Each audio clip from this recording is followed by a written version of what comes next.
Hi అండి.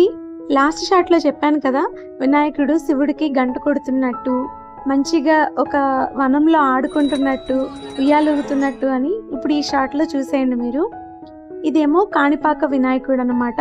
ఎలా అంటే నూతిలో వస్తున్నట్టుగా చాలా బాగా డిజైన్ చేశారు. ఎలా అంటే అక్కడే ఉండాలనిపించింది. చాలా ప్లెజెంట్గా ఉందన్నమాట. ఇక్కడ ఏంటంటే ఒక వనం అన్నమాట. వనంలో వాటర్ దగ్గర వినాయకుడు చూసారా, మంచిగా పట్టుకుని ఉయ్యాలూగుతున్నట్టుంది. చూడగానే భలే అనిపించింది, బాల వినాయకుడు లాగా. వరంగల్లో పిన్నేవార్ స్ట్రీట్ లో ఇలా పెట్టారండి. అసలు నిజంగా చాలా బాగుంది. 2 కళ్ళు సరిపోలేదన్నమాట. ఇక్కడ వినాయకులేమో అన్ని వాయిద్యాలతో వాయిస్తున్నట్టు, శివుడు పార్వతీదేవి నృత్యం చేస్తున్నట్టుగా పెట్టారు. నెక్స్ట్ ఏమో నాగబంధనం అన్నమాట, అన్నంత పద్మనాభ స్వామి వారిది. నెక్స్ట్ ఒక శివలింగం దగ్గర వాటర్ ఫాల్స్ లాగా అలా పెట్టారండి. నిజంగా చాలా బాగుంది, చూడ్డానికి కన్నుల విందుగా ఉందన్నమాట. నెక్స్ట్ ఇవన్నీ కూడా జ్యోతిర్లింగాలు. అన్ని లింగాలు కూడా లైన్గా పేర్లతో సహా రాసి ఎక్కడెక్కడ శివుని అవతారం ఎలా ఉంటుందో అలా పెట్టారు.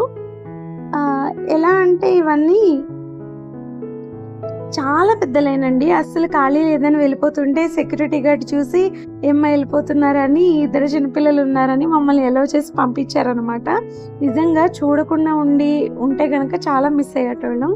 లాస్ట్లో ఇలాగా ధన్యవాదాలు చెప్తున్నట్టు 2 బొమ్మలతో పెట్టారు. మీకు కూడా నచ్చిందా? నచ్చితే ఒక్క లైక్ చేయొచ్చు కదా.